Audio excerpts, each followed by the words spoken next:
Muy buenas tardes a todas y a todos. Buenas tardes. Un gusto poder compartir esta tarde. Yo estoy ahora conectado desde Valparaíso para poder desarrollar la segunda parte del módulo de mediación y resolución de conflictos, módulo que iniciamos el lunes pasado. Hoy día vamos a realizar la segunda parte y final de este módulo. Así que les invito cordialmente que nos conectemos con estos elementos. Yo les recuerdo que en la clase anterior revisamos, ¿cierto?, los contenidos relacionados con las causas de los conflictos en las organizaciones y tratamos de responder esta pregunta de cómo tomar una postura de mediación ante un conflicto. Estas dos preguntas las tratamos de resolver el lunes pasado. Evidentemente que nos quedan algunas cosas, y ahora igual lo vamos a repasar un poco como va a ponernos a tono. Y hoy día vamos a tratar de mirar cuáles son las claves para la solución de los conflictos. Yo aquí, de entrada, ¿cierto?, creo que más que la clave para la solución, como veíamos algunos elementos que son característicos del conflicto, más bien podríamos decir, o mejor dicho, claves para la gestión de los conflictos, ¿ya? Eso es lo que nosotros necesitamos desarrollar, herramientas para gestionar el conflicto, porque el tema de solucionarlo es como un poco pretencioso muchas veces, porque vamos a ver ahí que no es una cuestión que nosotros dependa de nuestra voluntad, sino que también depende de la voluntad de otras personas, ¿ya? Entonces tenemos que tener herramientas para gestionar conflictos, sobre todo las que veíamos en la clase anterior. Y ahí, bueno, hagamos un pequeño repaso inicial como para ponernos a tono de lo que nosotros dijimos. Que los conflictos, ¿cierto?, afectan de igual forma a niños, a niñas, a mujeres, a jóvenes, a adultos mayores, a adultas mayores. O sea, no es, el conflicto no es una cuestión, ¿cierto?, que esté radicada en algún grupo etario definido o en algún sexo. Es transversal, afecta a todos los grupos etarios de igual forma. Así es. Y también, en términos genéricos, afecta de igual forma a hombres y mujeres. Entonces, nosotros, a partir de que el conflicto es inevitable, es una parte inherente en las relaciones interpersonales y representa un continuo ajuste de la realidad interna y externa, dado que todo está en movimiento. En la clase anterior decíamos que más hay algunos autores que plantean que el desarrollo de la especie tiene que ver con esta capacidad de lidiar con el conflicto, ¿eh? Y por tanto, el conflicto es algo natural, que se da como consecuencia de las relaciones de la vida en sociedad, y que tiene que ver directamente con esta singularidad que tenemos cada uno de nosotros, ¿no? Somos personas únicas, y eso hace que, evidentemente, vamos a tener, como dice la definición que dimos también, vamos a tener una estructura de relaciones en las que unas entidades sociales apuntan a metas opuestas, ¿cierto?, o afirman valores antagónicos o tienen intereses divergentes, ¿ya? Entonces, aquí en la sociedad eso es lo normal. Nosotros somos personas distintas y por tanto tenemos metas que son opuestas a otras personas. ¿Ah? Afirmamos valores que pueden ser antagónicos a los que afirman a otras personas y tenemos intereses divergentes. Y esa es la realidad en la que vivimos. Y en la medida que nosotros somos capaces de compatibilizar eso, vamos a tener capacidad de gestión de conflictos. En la medida que somos incapaces de poder, efectivamente, hacernos cargo de nuestras ineficiencias para comunicarnos con otras personas, nuestra incapacidad para adaptarnos, ¿cierto?, al entorno, evidentemente que nuestra cantidad de conflicto es mayor, ¿no? Para muchas personas el conflicto es como un combustible que lo hace mover, ¿no? Entonces, ahí tenemos que recordar que el conflicto es connatural a las relaciones interpersonales. En ese sentido, nosotros debemos recordar que el conflicto tiene tres componentes, y por eso que lo dibujábamos como un triángulo. El primer componente es el problema, ¿ya? siempre el problema, el conflicto está causado por algún problema. Hay alguna cuestión más o menos objetiva, una cuestión que se puede observar, que se puede medir, que se puede cuantificar, que está afectando a las personas, que están sintiendo a las personas, eso es un problema. El segundo componente es la persona, ¿no? El conflicto tiene un componente personal, afecta a personas, ¿cierto? Y ese es el segundo elemento que compone el conflicto. Y el tercero es el proceso. Hay un proceso que está detrás del conflicto, y nosotros decíamos que básicamente desde la necesidad se pasa a un problema y de ahí se pasa a la crisis, como el gran proceso de la gestión de los conflictos. Ahora, cuando nosotros miramos los elementos que están relativos al problema, ¿no? Ahí veíamos que básicamente nos encontramos con lo que tiene que ver con las causas de los problemas. Entonces acá tenemos tipos de conflictos.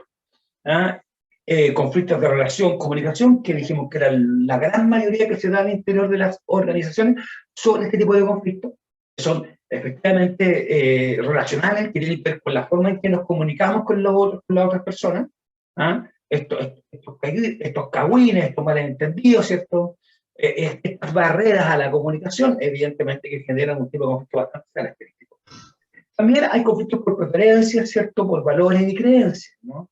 Que también son naturales, y nosotros profesamos probablemente distintas religiones, ¿cierto? Tenemos distintas posiciones políticas, y eso es completamente normal, y eso puede generar conflictos, es una fuente de conflicto, porque hay personas que no saben lidiar con esas diferencias. Y los conflictos por intereses, también son bastante frecuentes, que tienen que ver por los conflictos por recursos, ¿no? Y conflictos por actividades. Eso básicamente es lo que nosotros vamos a observar al interior de una organización.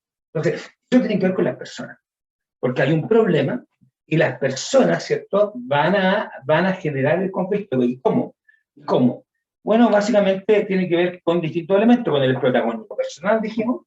Hay personas que están más predispuestas a los conflictos que otras. Hay personas que quieren llamar la atención, ¿cierto? Y efectivamente eso genera conflicto. La dinámica del poder en la relación, o sea, la relación que se da entre los distintos estamentos, bueno, tienen cargo, no tienen cargo, cómo se relacionan entre ellos, eso es una fuente de conflicto en las personas. La percepción del problema, echamos la singularidad. Ante un mismo problema, hay una persona que va a pensar que es un problema leve, no un problema grave, ¿no?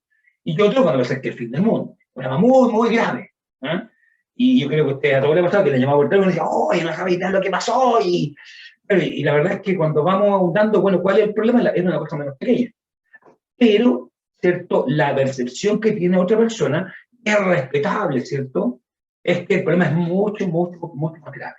Y a veces uno, aclarando el problema, ya puede empezar a gestionar de mejor forma el problema. Solamente aclarándolo, pero ¿qué consiste el problema? Y eso tiene que ver con lo que viene asociado, con las emociones y los sentimientos que tenemos nosotros frente al problema. Y de ahí un elemento importante para las personas es saber gestionar sus emociones. ¿Ya? No apagar el conflicto con más combustible. O sea, si nosotros tenemos un reventón, si nosotros tenemos una explosión de nuestros sentimientos, ¿cierto? De nuestras emociones, nos desbordan, ¿no? Y empezamos a gritar y a retar a todo el mundo, evidentemente que el conflicto pasó probablemente de un conflicto menor a un conflicto mayor. Entonces tiene que ver con un elemento de la persona. Las posiciones que establecen las personas. Y allí, claro, evidentemente cuando tratamos con personas mayores, cuando nos relacionamos con personas mayores, encontramos que hay muchos conflictos que están anclados, ¿cierto?, en este elemento de que las personas tienen posiciones que son inamovibles. No, yo estoy así, y llevo 50, 60, 70 años haciéndolo así, y no voy a cambiar ahora. Y entonces, evidentemente, eso es una fuente de conflicto. Es una fuente porque a lo mejor todos quieren estar, por ejemplo, en lugar de la mesa. Yo me acuerdo que mi abuelito se sentaba en la cabeza de la mesa. Y era así nomás. Y bueno, y si hubiesen 3 personas que se quieren sentar en la cabeza de la mesa, tenemos un conflicto. Estoy graficando, pero tiene que ver con posiciones morales, con posiciones ideológicas, con posiciones ante distintos puntos donde la persona tiene un punto ahí que no se mueve. Lo más característico es que a lo mejor nos gusta un equipo de fútbol, ¿no? No, yo soy de este equipo y no soy del otro. Y eso marca una posición. Entonces, cuando tenemos muchas posiciones inamovibles, evidentemente que el conflicto a nivel de personas se agrava. Intereses y necesidades. Todas las personas, evidentemente, requieren algunas cosas, tienen algunos intereses, lo que quieren alcanzar.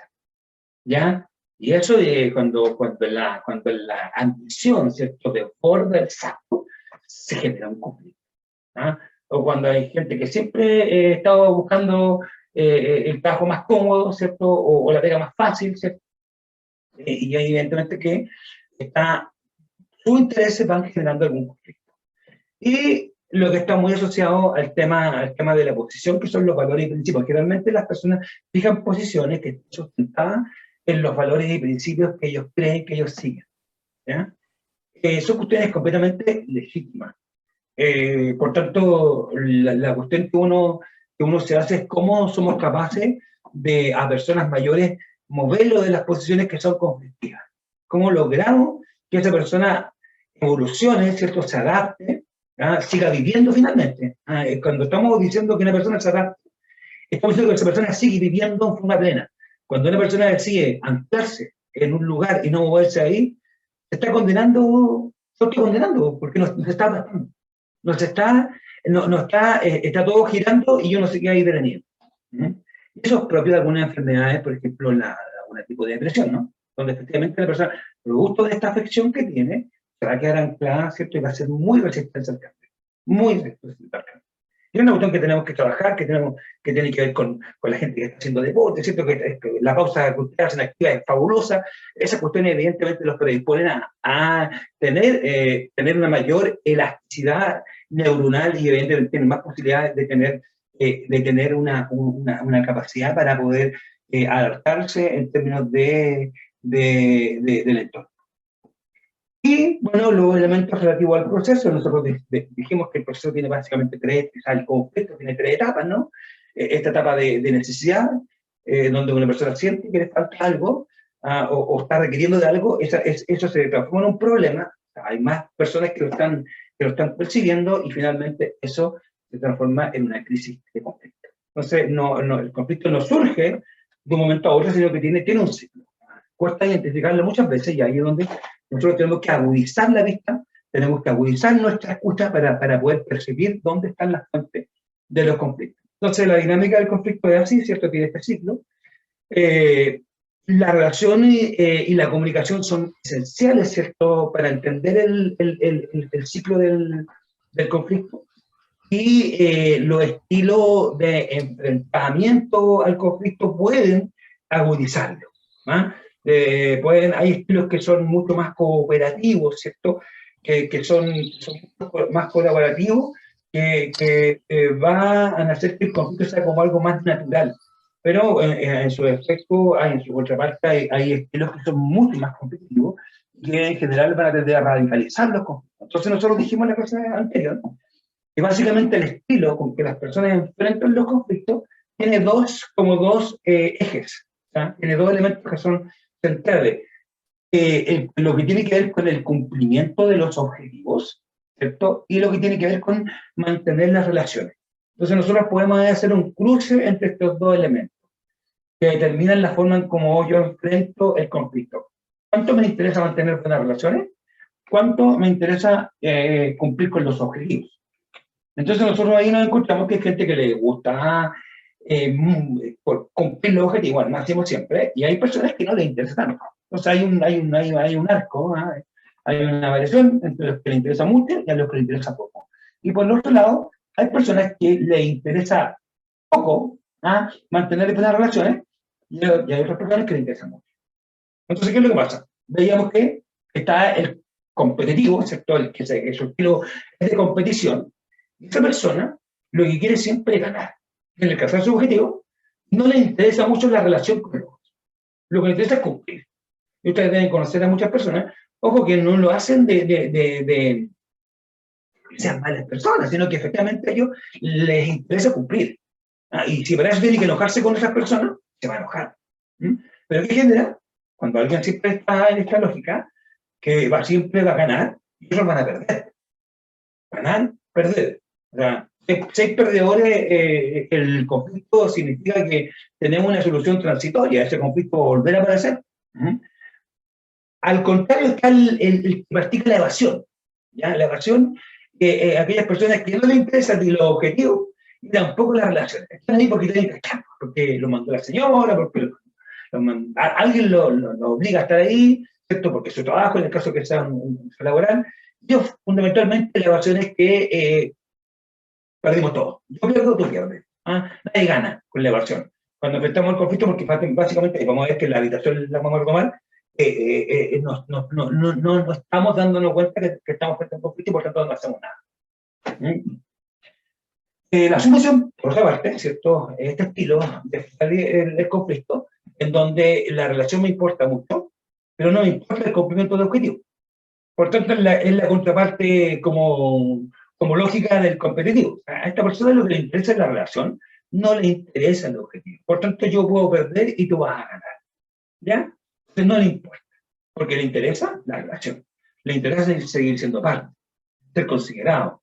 Pero evidentemente que la persona, si no cumple los objetivos, no avanza, y eso finalmente va a redundar en una pérdida de valor por la relación. Por otro lado está el estilo del compromiso, el fruto de la negociación. El compromiso, ¿cierto?, es este estilo en donde efectivamente buscamos mantener buenas relaciones, pero procurando de cumplir con los objetivos. Eso se logra a través de la negociación. Y eso es compromiso. Y por otro lado, está aquel estilo que apunta hacia la cooperación. ¿Ya? Va un poco más allá del compromiso, porque se busca efectivamente lograr que todos ganemos. ¿Ya? Se busca inventar soluciones en la medida que no solamente gano yo, sino que ganas tú también en el conflicto, el ganar-ganar. Y eso se logra también a través de la negociación, porque vamos a revisar a partir de ahora. Entonces, como les decía, la forma en que nosotros enfrentamos el conflicto permite estar más o menos dispuestos a poder utilizar alguna herramienta de solución pacífica de conflicto. Y nosotros mencionamos 5 acá, ¿cierto? Donde la más importante es la conciliación, el arbitraje, ¿cierto? La mediación y la negociación, que fue lo que trabajamos en la final de la clase, ¿cierto? Y dijimos que básicamente para poder negociar, ya era importante entender que hay que tener algunas habilidades para poder practicar la mediación. Y decíamos que las personas mayores, por su experiencia, tienen una predisposición de base para poder mediar. Pero dijimos que aquí hay que tener una observación bien importante. Que solamente podemos mediar en aquellos conflictos donde nosotros no somos parte. Porque el mediador es un tercero imparcial. ¿Ya? Entonces nosotros no podemos mediar en los conflictos en que nosotros somos parte. Disculpen. La alergia me está afectando. Lo que sí podemos hacer con este conflicto es negociar, que es lo que vamos a ver en algunos momentos más. Entonces, ¿qué habilidades se necesita para poder mediar? Bueno, la capacidad para establecer las normas. ¿Ya? Eso es muy importante, porque la mediación es un sistema mediante el cual 2 o más partes se ponen de acuerdo, a través de un tercero imparcial que es el mediador. Entonces, lo importante es que esta persona tenga la capacidad para generar un campo a partir del cual las personas que están en conflicto se van a comportar para conducir el proceso. Entonces, tiene que tener capacidad para poner orden, para establecer normas. El no juzgar, el no juzgar. El mediador tiene que efectivamente aceptar estas diferencias. En el momento que el mediador se pone a juzgar a las partes, evidentemente que se acabó la mediación. El escuchar activamente, una de las cuestiones principales que debe tener, o sea, escuchar con nuestro cerebro, escuchar activamente lo que la otra persona nos está diciendo. Recuerden que el mediador va a tener al menos 2 partes más, o sea, hay 2 que están hablando, entonces tiene que tener esta capacidad de escuchar activamente y procesando lo que nos están diciendo para ir construyéndonos una imagen de lo que la persona está viviendo, está sintiendo. Respetar la confidencialidad, ¿ya? Respetar la confidencialidad, y eso se deja establecido en el punto de las normas, ¿no? Cuando se establecen las normas, una de las normas que se va a decir, bueno, lo que se diga acá, acá se queda, acá se queda. Esto es reservado, siempre la mediación va a ser reservada. No sancionar, pues el mediador no sanciona. El mediador apoya que las partes se pongan de acuerdo, por tanto no va a sancionar a alguna de las partes. ¿Ya? No dar solución. Las soluciones las van a generar los propios involucrados, las partes involucradas. Nosotros vamos a mediar, ponernos en medio. Y una cosa importante que es saber parafrasear. Después de escuchar, ¿cierto? Es importante que la persona escuche lo que está diciendo.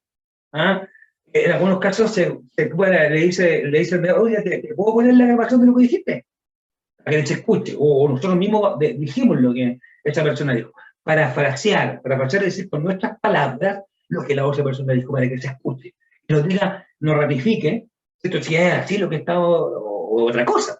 Entonces, también, ¿cierto? Paralelo al parafraseo, se le puede poner lo que la persona está diciendo, para que lo escuche y asienta si está de acuerdo o no. Y dijimos que la mediación tiene un proceso. Hay distintas técnicas o métodos de mediación, pero nosotros vimos uno que tiene 6 etapas. ¿Ya? La fase 1, que se da antes de empezar, es la preparación de la mediación, el lugar, ¿cierto?, que permita la intimidad, la hora en que las partes puedan llegar, ¿no? Ahí es importante disponer de una mesa, ojalá una mesa redonda, sino una mesa que las partes se puedan mirar, ¿cierto?, donde se pueda tomar apuntes. Los elementos que se preparan antes de el primer encuentro. El primer encuentro está la presentación de las reglas del juego, y aquí efectivamente se dice cuál es el proceso, cuáles son las etapas que se van a hacer, cuántas reuniones se van a hacer. Aquí se recalca las cuestiones como esto de no sancionar y esto del respeto de la confidencialidad, ¿cierto? Y con eso estamos ya capacitados para pasar a la fase 3, que es la recogida de información a través de la escucha activa. Aquí las partes van a hablar, el mediador va a escuchar. El mediador va a procurar que se cumpla la norma de que cuando uno hable, los demás escuchen. Entonces, va a ir escuchando, va a ir anotando, va a ir registrando, va a ir grabando así que está autorizada la grabación, ¿cierto?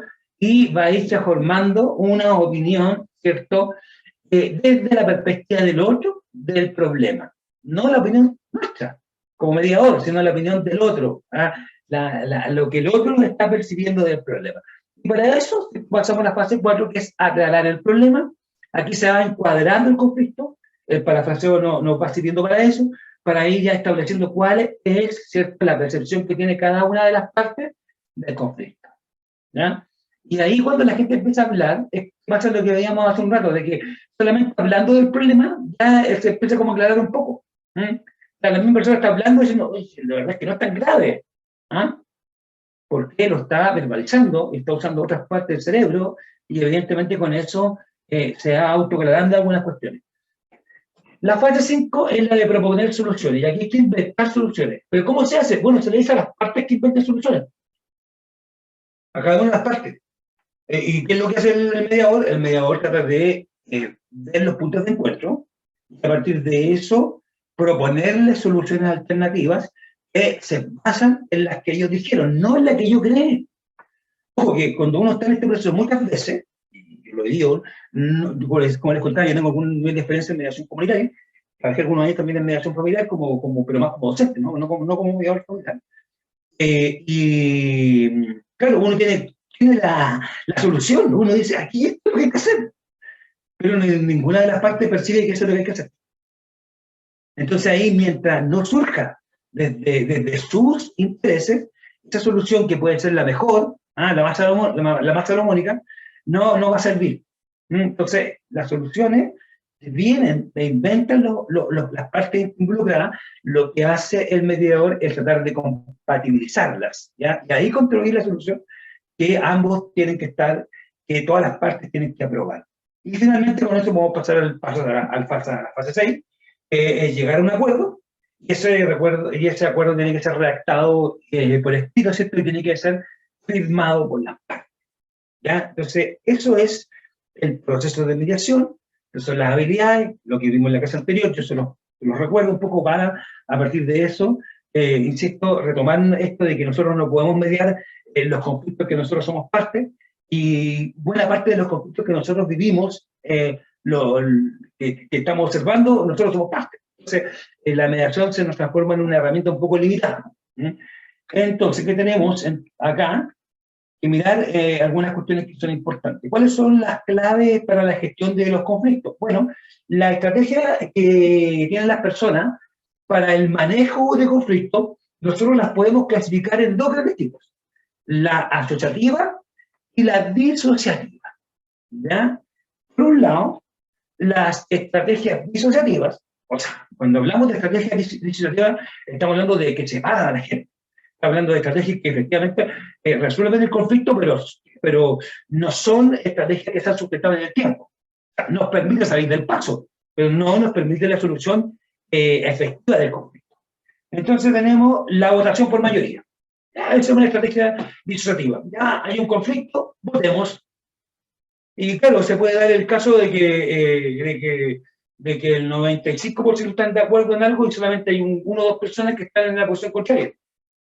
Pero cuando se da que hay un porcentaje muy alto, pero minoritario, que pierde, ahí tenemos un conflicto desatado, donde la votación por mayoría no soluciona el conflicto.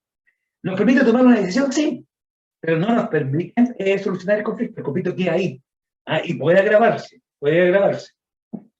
La no intervención, ¿no? La no intervención, o sea, está el conflicto, pero efectivamente nosotros no hacemos los que no entendemos, el desentendido, la desentendida, y efectivamente nos intervenimos frente al conflicto. Y eso evidentemente es una estrategia disuasiva, porque va generando que ese conflicto vaya aumentando.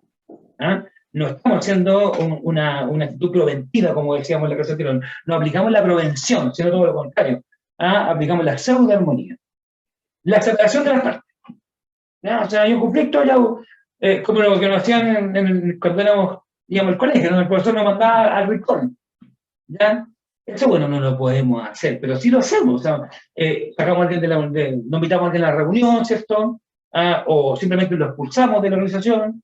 Entonces, buscamos separar pero no estamos solucionando el conflicto. Estamos generando una estrategia que permite que el conflicto no tenerlo al frente, pero el conflicto sigue existiendo. El problema entre las personas sigue estando. No se ha solucionado. La separación de competencias. O sea, separar a la persona del cargo, pasarle facultades a otras personas. Cuando el problema no era ese, el problema había una relación conflictiva porque hay percepciones distintas respecto a cómo hacer las cosas. Y eso no lo hemos solucionado, no lo hemos puesto de acuerdo. Pero que simplemente ya, doña Juanita, usted ya no se hace cargo de los paseos. Listo. Le avancemos. No, el conflicto sigue, pero no es una solución sustentable, que se mantenga en el tiempo. La amenaza de violencia. ¿Cuántas veces no nos ofrecieron combo? ¿No? ¿Cuántas veces no nos alzaron la voz? ¿Cuántas veces nos dijeron, si no les gusta, se va? La violencia, la amenaza violenta. Puede que solucione el problema en el acto, ¿no? Ya sí. Yo recuerdo cuando era estudiante, y yo tenía que andar en la locomoción colectiva con el pase escolar, los choferes no me querían llevar, nunca. Yo igual me subía en mi derecho y tal. Yo me subía al amigo como sé. Además que siempre andaba como el límite de la hora, así que tampoco tenía una necesidad urgente de llegar de tomar ese bus. Entonces una vez subo al bus, y ya van con mi bastón ahí, y el tipo saca un bate de béisbol. Claro, ante eso yo no tuve más que hacer que bajarme del bus, porque dije, no. Claro, porque la amenaza violenta soluciona en forma inmediata el conflicto, pero evidentemente que el conflicto está ahí, sigue. O sea, la violencia nunca va a ser una buena estrategia para solucionar el problema. Insisto, las estrategias disociativas las usan muchas personas, pero no son capaces de solucionar los conflictos. Lo solucionan solamente en el corto plazo, pero el conflicto sigue ahí. Las estrategias asociativas, por otra parte, están planteando que la eliminación de interferencia en la comunicación. Ese es un elemento fundamental. La principal estrategia para enfrentar un conflicto es eliminar todas las interferencias en la comunicación. Esto quiere decir que tenemos que comunicarnos en forma efectiva. Esto quiere decir que tenemos que ser capaces de practicar las habilidades comunicacionales. Que tenemos que hacer la escucha activa, la concreción, ¿cierto?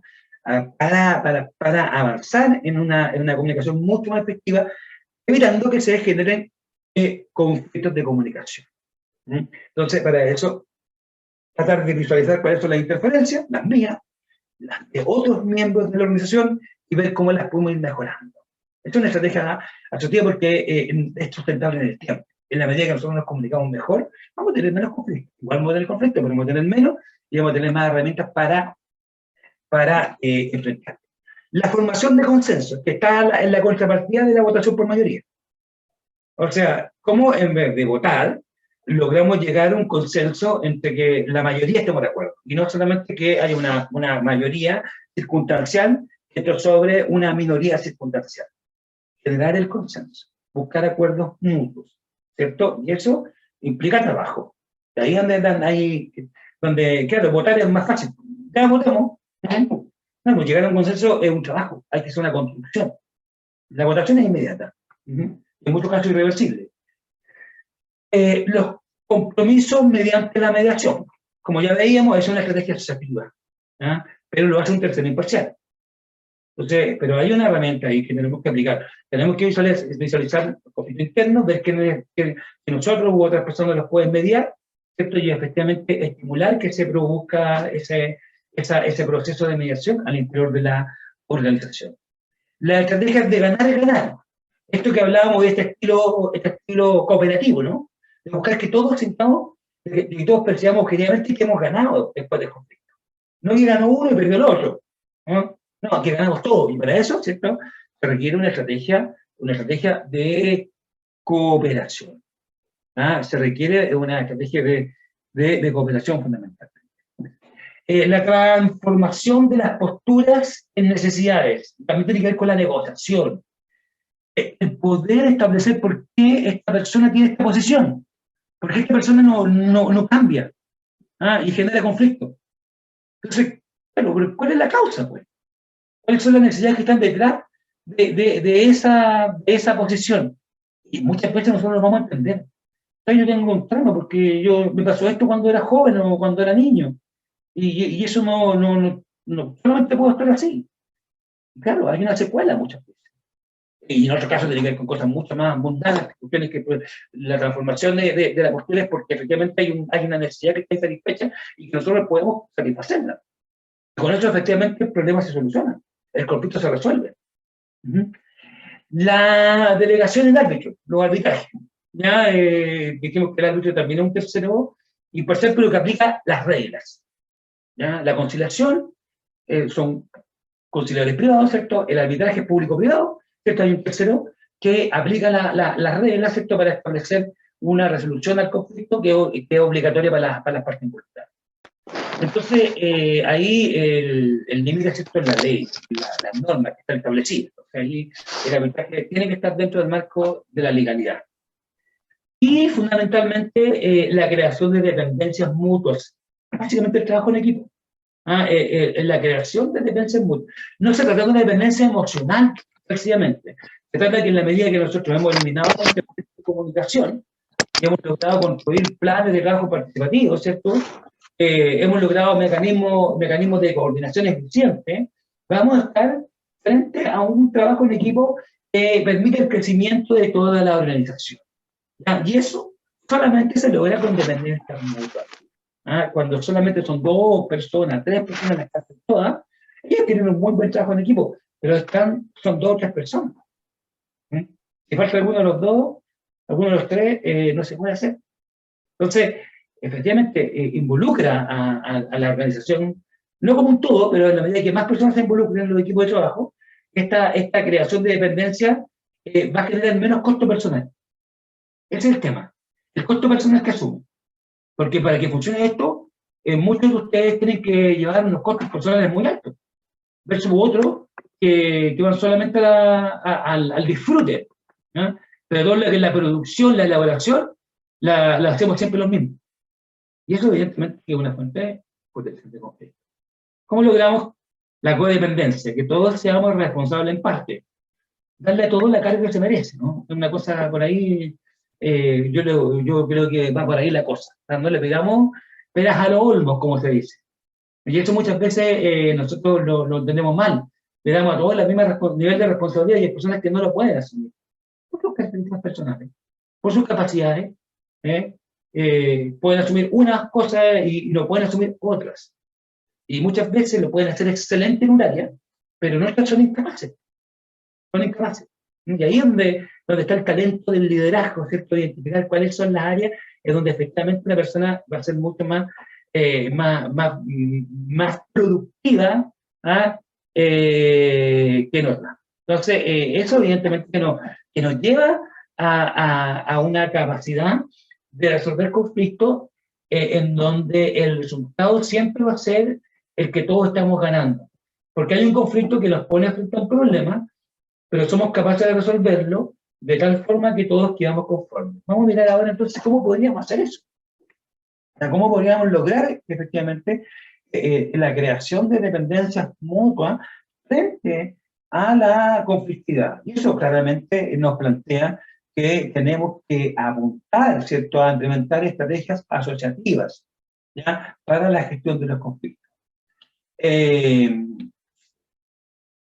Cuando nosotros miramos el conflicto, podemos tener cuatro tipos de actitudes frente al conflicto. La evitación, la dilatación, la confrontación y la negociación. Evidentemente que la evitación y la dilatación tienen que ver con esta estrategia disruptiva, ¿no? La negociación y la confrontación son estrategias asociativas, ¿no? Cuando estamos frente a la evitación, se trata de evitar el conflicto, reprimiendo las reacciones emocionales, aunque tiene valor en algunos casos, suele dejar una sensación personal de insatisfacción. O sea, el conflicto está, es imposible evitarlo, imposible evitarlo. Estamos nosotros reunidos y estamos generando conflictos, somos una fuente de conflicto permanente. Por tanto, si yo planteo que hay que evitarlo, lo vimos en la clase anterior, son teorías que están completamente desahuciadas, ¿no? No hay una explicación coherente del fenómeno porque el conflicto es inherente a la relación humana. Por tanto, evitar el conflicto nos puede servir para ganar un poco de tiempo en algún momento, pero nada más que eso. El conflicto está exactamente igual. El que no lo menciona hoy día no implica que no esté en conflicto. Pasamos piola, y dicen, no, pero no sirve. Va muy de la mano con la dilatación, ¿ah?, o dilación, que son sinónimos, ¿no? Que son utilizadas para enfriar una situación, y la dilación es útil cuando la postergación del conflicto es deseable. O sea, tenemos un conflicto, lo reconocemos, pero dilatamos el enfrentarnos al conflicto. Y en algunos casos es importante.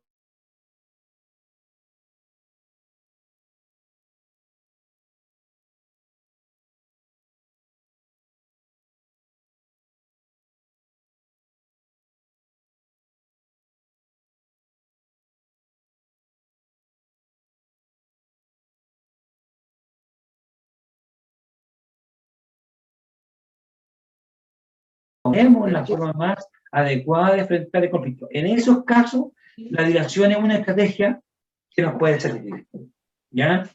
Pero si es la estrategia permanente, evitar y dilatar los conflictos, evidentemente que estamos llenándonos de conflictos, o sea, no estamos resolviendo ninguno. Estamos metiendo el polvo debajo de la alfombra, en el momento eso va a salir de ahí. Ya no. Estamos ganando tiempo. En algún momento ganar tiempo puede servir, ¿no? Pero no es la forma que nos va a permitir crecer como organización. Por eso la confrontación implica el enfrentamiento de los temas conflictivos o a las personas conflictivas, y puede ser subdividido en competencia y en compromiso. ¿Ya? Hay esas dos estrategias, la estrategia de competencia y la estrategia de compromiso.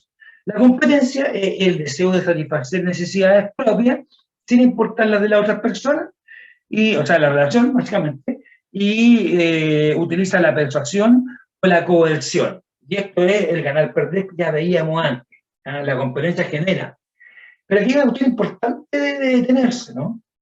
Es claro, porque cuando alguien es competente y usa la coerción, o sea, obliga al otro, claro, se ve como algo negativo. Pero cuando usa la persuasión, no se ve tan negativo.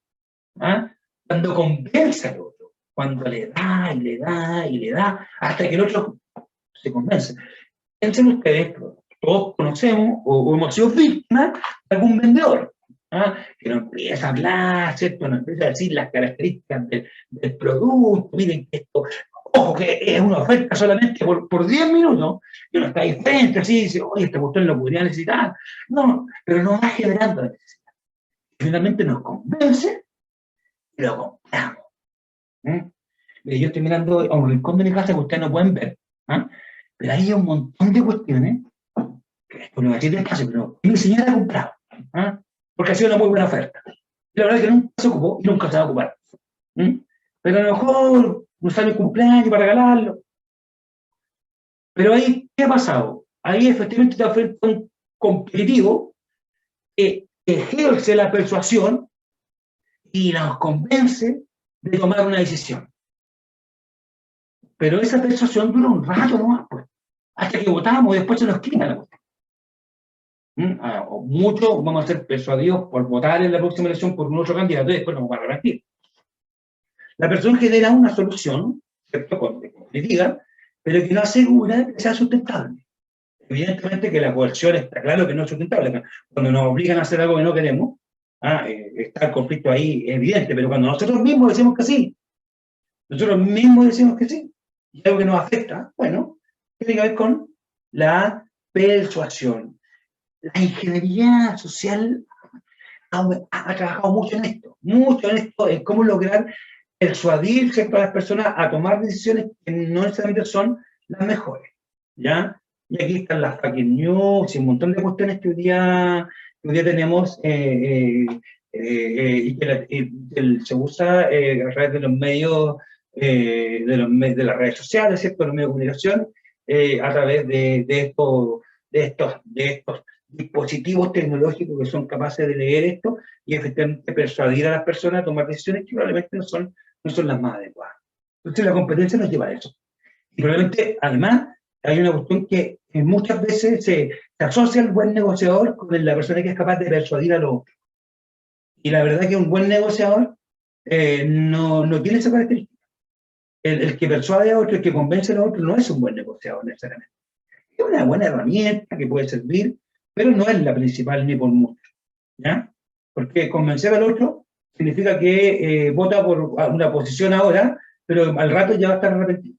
Por tanto, la solución es de muy corto plazo, es como la votación que veíamos antes. Finalmente, también está enfrentar la confrontación a través del compromiso y que refleja el deseo de hallar una solución que parcialmente va a satisfacer las necesidades de todas las partes involucradas. La persona que utiliza esta táctica espera un resultado mutuamente aceptable, pero sabe que tiene que perder algo. De aquí se perder, pero ojo, esta es la forma más desarrollada de negociación, ¿ya? Siempre que nosotros vamos a negociar, tenemos que estar disponibles para ceder en parte, una parte de nuestro objetivo. Si nosotros no estamos dispuestos a ceder una parte de nuestro objetivo, va a ser muy difícil plantearse una negociación. Se puede plantear una negociación que es mucho más efectiva como la colaborativa del ganar-ganar. Pero hay que entender que gran parte de nuestras negociaciones cotidianas, ¿cierto?, pequeñas, ¿cierto?, pasan muchas veces por el compromiso, por practicar el compromiso. Y la práctica del compromiso implica el que tengo que estar disponible para acceder en parte de mis objetivos. Y eso es una herramienta fundamental de gestión cotidiana. O sea, gran parte de nuestros conflictos los vamos a negociar en base a compromiso. ¿Ya? Los vamos a negociar en base a compromiso. Entonces ahí nosotros tenemos que tener ese elemento completamente definido, completamente aclarado para no llevarnos sorpresas. Nosotros tenemos que ser capaces de establecer compromisos. Y eso quiere decir que vamos a tener que ceder en parte nuestros objetivos. Entonces, la negociación, ¿ya?, busca satisfacer las necesidades de todas las personas involucradas en un conflicto. Con esta estrategia todos pueden ganar, a diferencia del compromiso, donde todos tenemos que perder un poco.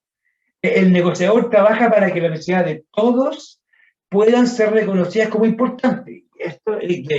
Nosotros podemos negociar los compromisos en que somos parte. Entonces ahí es relevante que entendamos que todas las posiciones son importantes, no solamente la mía. Dado su énfasis en el win-win, en el ganar-ganar, ¿cierto? La negociación tiene el potencial de generar las consecuencias más positivas en todas las estrategias de solución de problemas. ¿Ah? Tiene este potencial. Potencialmente es la mejor forma de resolver los problemas, de resolver los conflictos, porque apuntan a lograr este win-to-win, el ganar, que todos ganemos. ¿Ya? Aquí hay que entender que cuando estamos frente a un conflicto tenemos 4 potenciales salidas. ¿Ya? Tenemos 4 potenciales. La primera, el acuerdo. ¿Ya? Esa es la primera. Siempre que estamos frente a un conflicto nosotros tenemos la posibilidad de un acuerdo y de acuerdo. En concordancia con lo que hemos visto ahora, el acuerdo puede surgir desde una mediación, ¿cierto? Desde un compromiso o desde una negociación. ¿Ah? También puede ser un arbitraje o una conciliación, pero el acuerdo va a surgir de ahí, ¿ah? de algún mecanismo de resolución pacífica de conflicto. Pero si no hay acuerdo, puede haber una dilatación del conflicto, la continuación sin cambios del conflicto. O sea, ahí está. Nosotros a lo mejor nos estamos haciendo los locos, ¿cierto? Tomamos los ojos y practicamos la pseudo-armonía, hacemos como que no ha pasado nada, que no ha pasado nada. Ahí sigue el conflicto latente, ahí está latiendo, está agrandando, porque no es una muy buena estrategia. La continuación sin cambio puede llevar a la explosión y al caos del conflicto. ¿No? El conflicto que afectaba a 3 personas al principio, no, después afectaba a 5, no, después afectaba a todos, y ya cuando afecta a todos, ya todo, no hay que hacer. El caos. ¿Ah? El conflicto deja heridos por todos lados.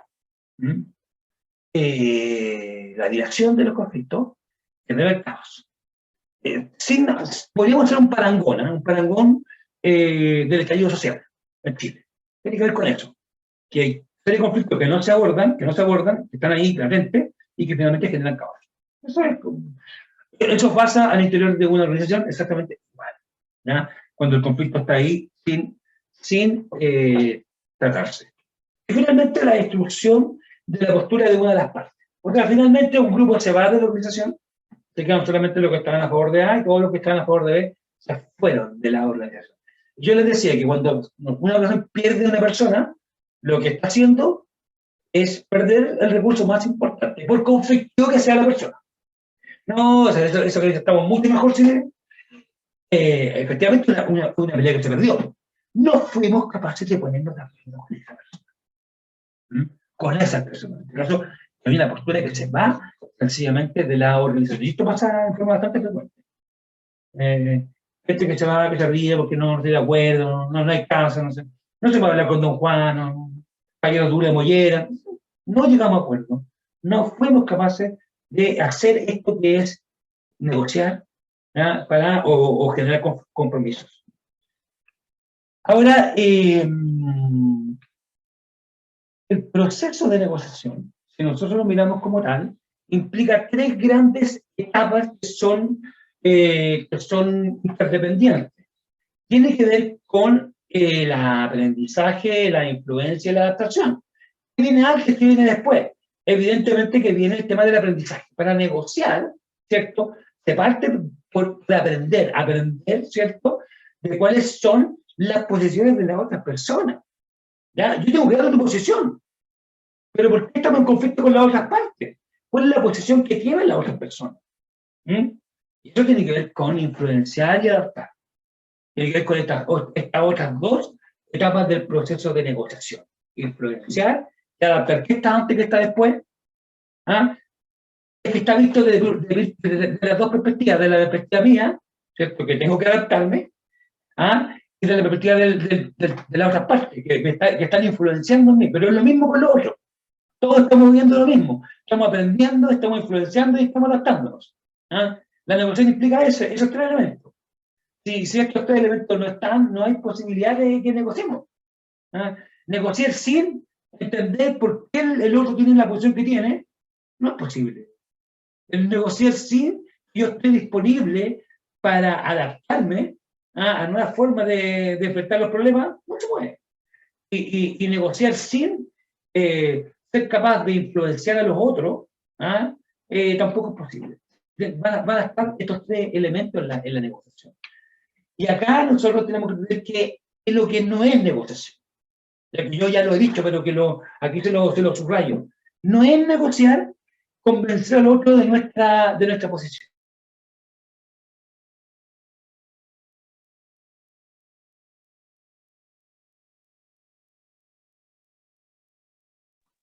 ¿Me escuchan ahora? ¿Me escuchan? Sí, sí, estoy escuchando, sí. Sí, me salió anfitrión lo hace. Así que, bueno, le reitero, la negociación no es convencer al otro, no es la persuasión por sí sola, no es una negociación. No es negociación,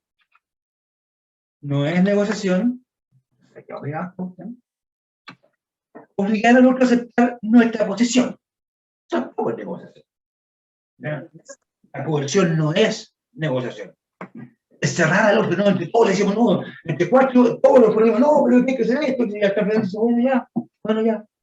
Pero no estamos negociando, estamos obligando a que asuma nuestra posición. Imponer nuestra posición. Bueno, pues es la única válida, pues. Los demás no tienen sentido. Y no hemos explorado la otra, sino que damos por hecho que la nuestra es la mejor.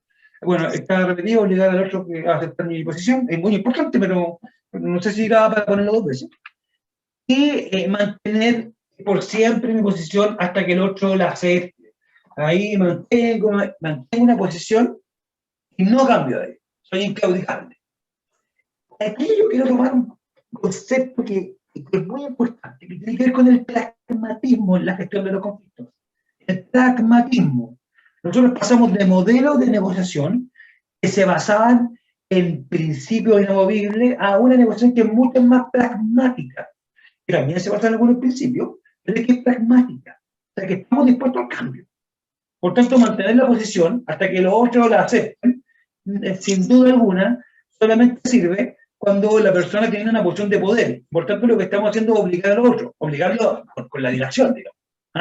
Entonces ahí tenemos un problema importante. Mantener por siempre en posición no es una forma de negociación, es una forma de imposición. Y ahí, como yo les mencionaba, los modelos de negociación evolucionaron desde modelos basados en posiciones, ya la negociación que se llama distributiva, hace cuánto me toca a mí, hasta modelos que son mucho más colaborativos como el método de Harvard. Hay una evolución en los métodos. Si nosotros realizamos la bibliografía hasta los años 80 del siglo pasado, todos los métodos de negociación apuntaban a cómo convencemos al otro, cómo sometemos a la otra parte que acepten nuestra posición.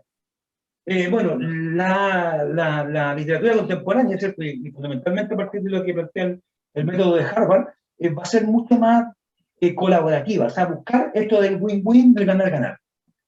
El método Harvard de negociación, ¿cierto? Fue desarrollado por los profesores Roger Fisher y Bill Urey, e inicialmente fue pensado para aplicarlo al mundo de los negocios y las finanzas, pero resulta eficiente para enfrentar la mayoría de los conflictos que se presentan en las organizaciones. ¿Ya? Se demostró que este método, que es un método bastante natural, ¿no? No es un método, no, ellos se dieron cuenta de algunas cuestiones que eran como bien obvias y las escribieron y se practican y sirven. No es un método que sea tan complejo de implementar. Muchas veces uno escucha, método Harvard, este botón debe ser lo más complicado del mundo. La verdad es que no es así. Es bastante simple y cualquier persona que se lo propone lo puede aplicar. El modelo se basa en 4 principios que básicamente eran los 4 elementos que ellos definieron como parte del modelo y después le agregaron otros más para llegar a los 7 pasos. Pero básicamente cuando hablamos de los cuatro principios del modelo, el primero es las personas. O sea, la negociación se basa en las personas. Y aquí lo importante es que los negociadores tienen que separar las personas del problema. ¿Ya? Aquí se consideran las percepciones y las emociones de los involucrados. ¿Ya? Aquí dice el modelo, suave con la persona y duro con el problema. Suave con la persona y duro con el problema. Nosotros hacemos todo lo contrario, porque personificamos los problemas. ¿Ah? Problema-persona. No separamos el problema de la persona, entonces le damos duro a la persona. Desacreditamos a la persona. ¿Ah? Es una forma bastante frecuente de enfrentar el conflicto. Y la verdad, lo que estamos haciendo ahí es dándole más combustible al conflicto. Se hace mucho más difícil. Hay que separar la persona y el conflicto. La persona y el conflicto. Cuando tenemos problemas de gestión, bueno, ¿cuál es la gestión que está precisa? ¿Ah? Pero separarla. Duro con el problema, suave con la persona. Los intereses, negociar en base a intereses y no posiciones. ¿Qué es el interés? Lo que está detrás de mi posición, pues. ¿Por qué yo creo que esto es azul? Explica que esto es azul, entonces tengo que reconocer por qué la otra parte cree que la esfera es azul y no es roja. Tengo que responder esa pregunta, ¿por qué cree eso? Porque ahí van a encontrar los intereses. Y ahí es probable, y se da en la mayoría de los casos, es que cuando vemos los intereses son bastante parecidos a los nuestros. Entonces tenemos que cambiar de negociar por posiciones a negociar por intereses al respecto de por cuál es la causa de los problemas que estoy teniendo. No lo mal que me siento. No es que yo soy la víctima. Es una posición. ¿Por qué una víctima? ¿Por qué se siente así? Eso es lo que tenemos que responder. Por ahí vamos a descubrir cuáles son los intereses que tienen las personas que están detrás de su posición. Opciones, invertir creativamente opciones que sean de mutuo beneficio. Y aquí está el gran cambio del modelo de Harvard. Dice, bueno, si queremos resolver los problemas, tenemos que inventar soluciones, pero estas soluciones las inventamos pensando en nosotros y pensando en la otra parte. No solamente un acuerdo que sea aceptable, sino también sea favorable a la otra parte.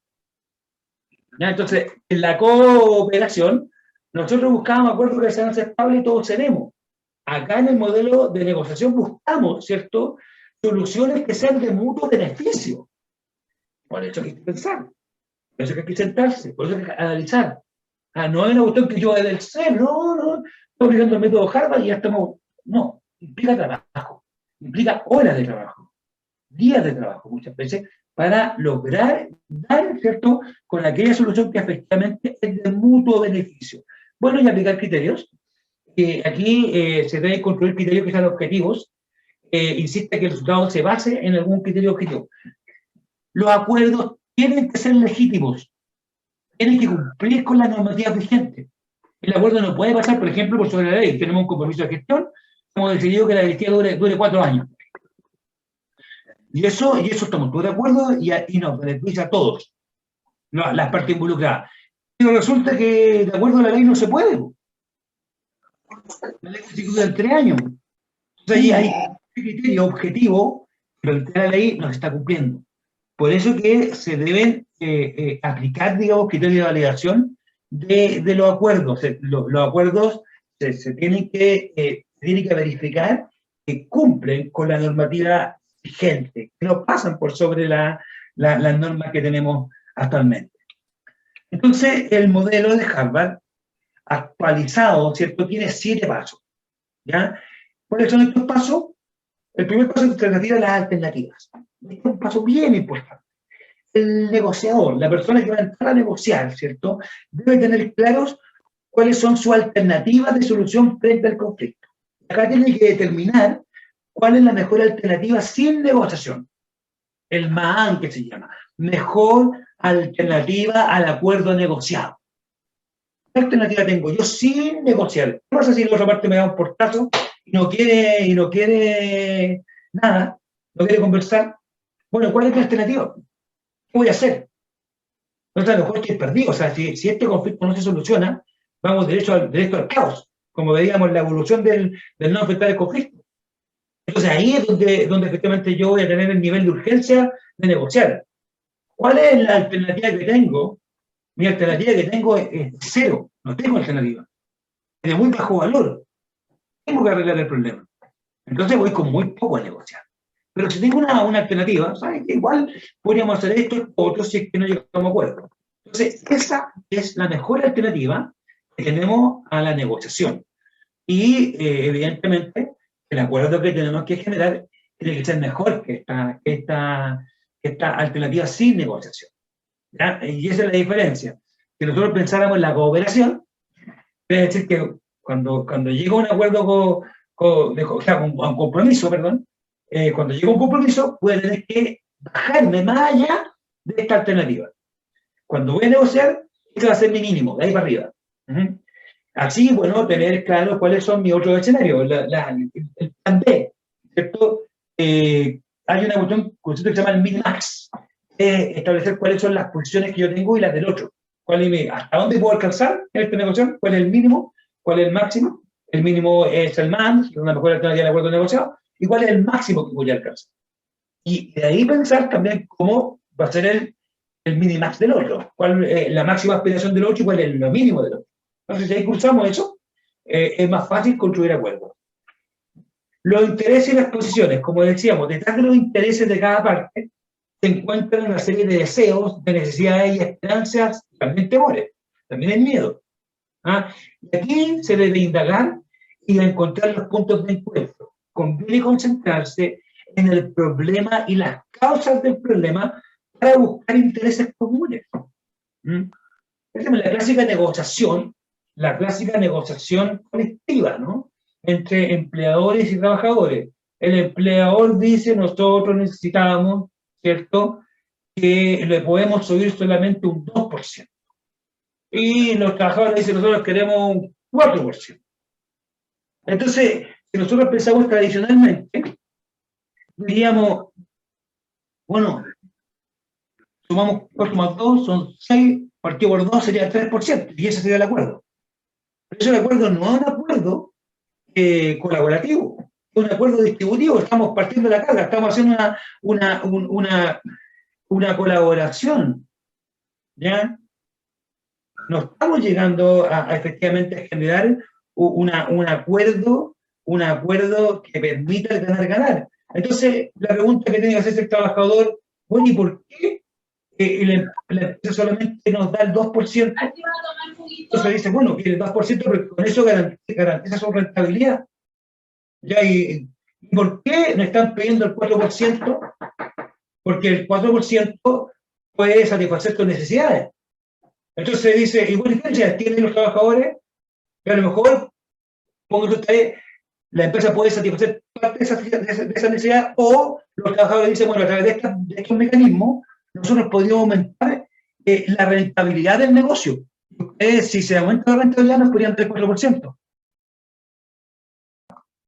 Entonces, claro, ahí tenemos una negociación que es distinta, porque estamos visualizando los intereses, y a partir de esos intereses podríamos llegar a alternativas de solución que nunca antes pensamos. Entonces, esa es la importancia de concentrarse en las causas, ¿cierto?, de los problemas que están expresando las partes. De ahí llegamos a las opciones. Y aquí, posteriormente a entender los intereses que tienen las partes, viene la fase de generar opciones, de generar soluciones, de inventar soluciones. El objetivo de toda negociación es encontrar la manera creativa, ¿cierto?, de manera creativa, un punto que sea neutral, en que los involucrados tengan ciertos beneficios, que todos tengan beneficios. La empresa que tenga mayor nivel de rentabilidad, la empresa, los trabajadores que tengan mayor capacidad de satisfacer sus necesidades básicas, ¿cierto? Y aquí hay que hacer esfuerzos para poder alcanzar eso. Un acuerdo es fructuoso, ¿cierto?, es rentable, cuando A tiene la misma cantidad de soluciones que B. El negociador debe inventar soluciones que sean de mutuo beneficio. Cuando creo una solución, tengo que pensar en mí, pero también tengo que pensar de igual forma en la otra persona, en la otra parte. Si yo estoy ganando 100, ¿el otro cuánto está ganando? Entonces, finalmente, si volvemos al caso que yo les mencionaba, podrían tener el 4% de aumento perfectamente, garantizando, ¿cierto?, que la empresa va a tener la rentabilidad para pagar ese 4%. Pero eso se hace con información. Entonces, el paso 2 es fundamental. El paso 3 el paso 4 son los criterios de legitimidad, lo que yo ya les mencionaba. Toda solución debe pasar por un análisis que determine que si es legítimo o no. Para ello se utilizan criterios y objetivos externos por personas ajenas al acuerdo y a las entidades de los negociadores. Como ya les explicaba, ¿cierto? Que se cumpla con la ley, que se cumpla con las normas, el acuerdo no puede pasar por sobre los criterios que ya están establecidos en la legislación vigente. En ningún caso, por mucho que estemos de acuerdo, valga la redundancia, el acuerdo tiene que cumplir con las normativas que están vigentes.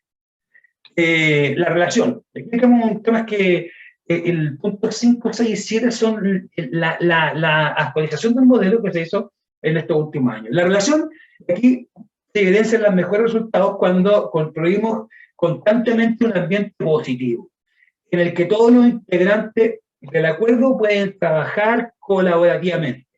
Un elemento que es crucial acá es saber resolver las diferencias y seguir llegando a acuerdos comunes a medida que avanza la negociación. ¿Ah? En la medida que avanza la negociación, ¿cierto? Nosotros tenemos que ir mejorando, optimizando la relación entre las partes. Y para eso es fundamental la comunicación. ¿Ya? Aquí el modelo se basa en relación-comunicación. Toda negociación eficiente necesita de una comunicación efectiva bilateral. Nosotros podemos poner nuestra parte, nuestra comunicación efectiva. Evidentemente que no somos capaces de ordenarle al otro que se comunique de forma eficiente, pero sí, a través de la relación, vamos induciendo a generar una comunicación armónica, ¿ya? En la medida que nosotros nos comunicamos bien, estamos estimulando a que el otro también lo haga. Entonces nosotros somos provocadores de climas adecuados de comunicación. Entonces la comunicación es una cuestión fundamental para que se dé un proceso de negociación exitoso. Y finalmente, el compromiso. ¿Ya? Toda promesa debe ser práctica, y una vez que delimitamos los planteamientos verbales, es fundamental escribirlo. O sea que este acuerdo, ¿cierto? Esta opción que es legítima, finalmente se expresa en un acuerdo que queda por escrito, ¿ya? Y que es obligatorio a las partes que están en la negociación. Entonces, ¿qué nos miramos en forma más gráfico el método? Como veíamos los 7 pasos del método, las alternativas, ¿cierto? Los intereses y posiciones, las opciones, los criterios de legitimidad, la relación, la comunicación y los compromisos, los 7 pasos. Y nosotros podemos visualizarlo, graficarlo, como si fueran un gran embudo, ¿ya? Como si fueran un gran embudo. ¿Qué pasa acá? Bueno, en este gran embudo, nosotros vamos a entender que la comunicación y la relación son los vasos comunicantes. No va a haber negociación si es que no hay relación entre las partes, pues. La relación se va a dar por la comunicación. Entonces, cuando nosotros efectivamente no estamos dispuestos a aceptar al otro como un igual, cuando nosotros no estamos dispuestos a separar el problema de las personas, va a ser difícil que podamos aplicar el método. O sea, aquí implica, ¿cierto?, una relación donde se practica la comunicación efectiva, en donde partimos por separar el problema de la persona. Ahí vamos a poder construir la relación que nos permita avanzar en la gestión efectiva de este conflicto. A partir de eso, cuando le metemos los ingredientes al embudo, a este colador gigante, ahí están las alternativas, partiendo por la que nosotros tenemos de base, cuál es nuestra mejor alternativa al acuerdo negociado, nuestro MAM, ¿cierto? Con eso partimos. Y desde ahí vamos a visualizar los intereses de las partes, qué es lo que quieren, por qué lo quieren, eso es lo importante, por qué lo quieren, ¿no? Y a partir de entender por qué quieren lo que quieren, por qué quieren el 2%, por qué quieren el 4%, ahí, en ese momento, que conocemos esta información, vamos a tener información suficiente para construir, elaborar opciones creativas al problema. ¿Ah? Cuando tengamos claridad respecto de cuáles son los intereses que sustentan las posiciones de las partes, vamos a poder construir opciones que sean de mutuo beneficio a todas las partes. Pero no nos quedamos ahí, porque efectivamente ahí aplicamos los criterios de legitimidad. Estas opciones que hemos construido, o esta opción que consideramos la más ventajosa, ¿cumple con los criterios de legitimidad disponibles? ¿Cumple con la normativa actual? Y si efectivamente cumple, se acepta el criterio, quiero que tenemos un compromiso. Tenemos un compromiso. ¿Qué pasa si no se aceptan los criterios? la opción no supera los criterios de legitimidad. Bueno, en ese momento tenemos una negociación que está fracasada, que hay que devolverse, ¿cierto? Pero porque no se suscribió un compromiso y aquí lo que nos queda es el MAP, la mejor alternativa de acuerdo negociado. O sea, cuando yo me inicio en este proceso de negociación por el modelo de Harvard, igual tengo alternativas siempre, porque lo primero que hice es decir, bueno, ¿qué voy a hacer en el caso de no llegar a acuerdo?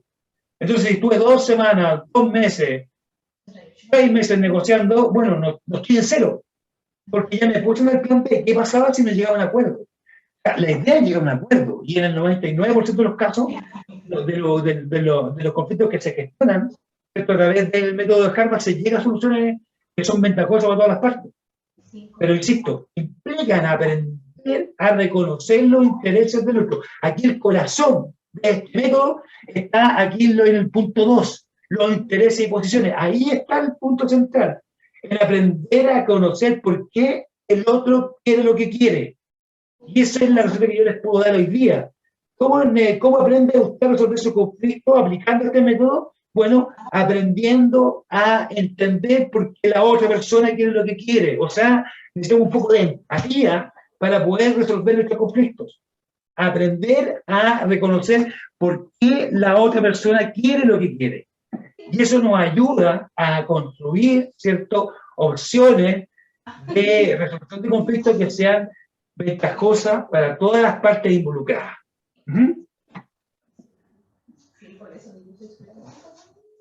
Estamos pasados por 1 minuto, así que yo les doy las gracias. Yo espero que esta herramienta a ustedes les pueda servir. Para mí ha sido un gusto, un placer el poder haberlo acompañado durante estas sesiones. Insisto, quedo a vuestra disposición. Cualquier cosa, ahí está mi correo electrónico. Lo pueden anotar si necesitan cualquier cosa. Estoy a vuestra disposición y insisto, para mí ha sido un honor el haber podido estar esta semana trabajando con cada uno y con cada uno de ustedes. Así que muchas gracias. Muchas Gracias a usted, profesor. Muchas gracias, profesor. Gracias, profe.